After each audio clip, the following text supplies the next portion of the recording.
সাহায্য করছে, এরা মিডিয়ার কাজ করছে, ছবি তুলবে, ছবি তুলে এরা আপনাদের মিডিং এর খবর বিভিন্ন জায়গায় সারা পৃথিবী জুড়ে ছড়িয়ে দিচ্ছে, তাই না? বাড়িয়ালাগির সঙ্গে আমার সম্পর্ক নতুন না, আমাকে তো আপনারা কি জানেন, মুরব্বীরা জানেন সবাই, আমি চকামিয়ার ছেলে। চকামিয়া এই এলাকাতে অনেক পুরানো লোক, তিনি নির্বাচন করেছেন, এমপি হয়েছেন, আপনাদের সুখে দুঃখে সবসময় তিনি আপনাদের সঙ্গে ছিলেন। এই সামনে আপনাদের সঙ্গে আছে, এই সঙ্গে আমার বাবার খালার বাড়ি, অর্থাৎ খালুর বাড়ি, এখানে আত্মীয় স্বজন আমাদের অনেক আছে। এটা হচ্ছে ব্যক্তিগত সম্পর্ক, এই সম্পর্কে আজ থেকে না, সেই পাকিস্তান আমল থেকে এখানকার মানুষের সঙ্গে আমাদের সেই সম্পর্ক 1991 সালে যখন আরেকটা ছাত্র গণঅভ্যুত্থানের মধ্যে দিয়ে স্বৈরাচারকে সরিয়ে যখন বেগম খালেদা জিয়া, দেশনেত্রী বেগম খালেদা জিয়া তিনি নির্বাচন করেছিলেন, তখন তিনি আমাকে প্রথমে বলেছিলেন যে তুমি বাড়িরানি রংপুর থেকে নির্বাচন, কারণ এখানে তোমার বাবা নির্বাচন করতেন, জয়ী হতেন। আমি তখন ঠাকুরা পৌরসভার চেয়ারম্যান, তখন বরাবর চেয়ারম্যান। কি বাবা তোমাদের সমস্যা নেই, তোমাদের সমস্যা নেই, এই আপনারা বসেন না, বসেন প্লিজ, তোমরা চুপ না করে দেবো, খাতা করতে পারিনি,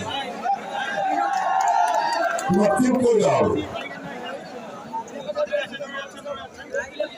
আচ্ছা ঠিক আছে, বসো। তখন আমাদের ম্যাডাম বেগম খালেদা জিয়া তিনি আমাকে বলেন যে তুমি বাড়িরানি রংপুর থেকে নির্বাচন করো, ইলেকশন করো।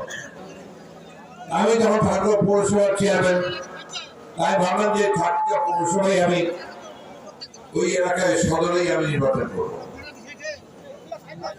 তুমি বলে যে নতুন জায়গা, তুমি সেখানে কতটুকু করবে, আমি আমার আব্বাকে জিজ্ঞেস করলাম, উনি বললেন যে এখানে তুমি করতে পারো, ভালো জায়গা।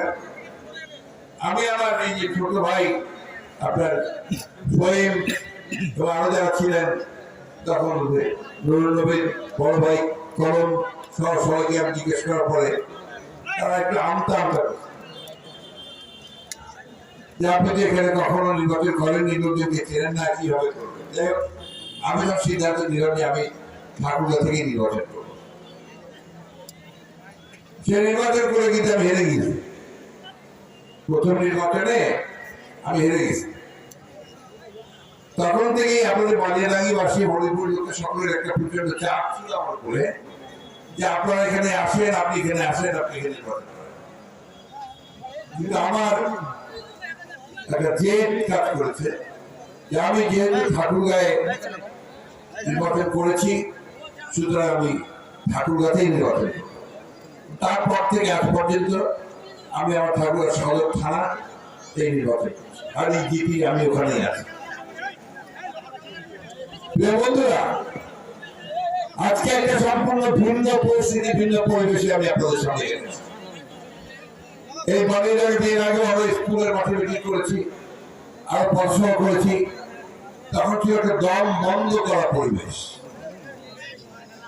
তখন আওয়ামী লীগের শাসন, সেই শাসনে তারা যখন যাকে খুশি জেলে দেয়, যখন যাকে খুশি জমি দখল করে নেয়, যখন যাকে খুশি তুলে নিয়ে যায়। এটা একটা ভয়ঙ্কর একটা রাজ্য সৃষ্টি হয়েছিল, যে রাজ্যে মানুষের কোন স্বাধীনতা ছিল না, কথা বলার অধিকার ছিল না। আমি মোট 11 বার জেলে গেছি।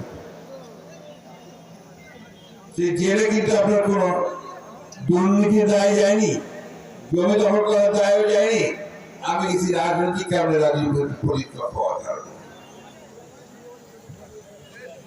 আমাকে মাসের পর মাস কারাগারে আটক রাখা হয়েছে। আমাকে একা নয়, আমার ঠাকুরগাঁয়ের নেতাদেরকেও জেলে আটক রাখা হয়েছে। আমার ঠাকুরগাঁতে কমপক্ষে 7,000 মানুষের বিরুদ্ধে মিথ্যা মামলা দেওয়া হয়েছে। আপনাদের এখানে দেওয়া হয়েছে। আমার এখন একটা আপনার পেলাম, তালিকা পেলাম। এই তালিকাতে দেখালো আমাকে প্রায় 15 জন 4 মাস জেলে ছিল। এইরকম আমি সারা দেশে 60 লক্ষ মানুষের বিরুদ্ধে মামলা দিয়েছিল আওয়ামী লীগ সরকার। একাত্তর 60 লক্ষ, এই 60 লক্ষ মানুষের বিরুদ্ধে মামলা দিয়ে